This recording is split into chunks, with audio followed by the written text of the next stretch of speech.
mga barangay Lakers. Magandang umaga, magandang tanghali, magandang gabi. Laban po ng Lakers versus Wizard. Nasa Wizard po tayo ngayon sa Capital One Arena. Yan.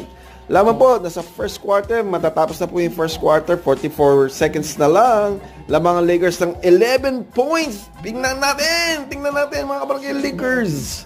Yan na po mga barangay Lakers. Si Shake Milton nasa free throw line. Lamang po tayo sa first quarter. 42-28. 37 seconds na lang. Wala si Davis. Alam niyo na, meron siyang abdominal strain or muscle strain.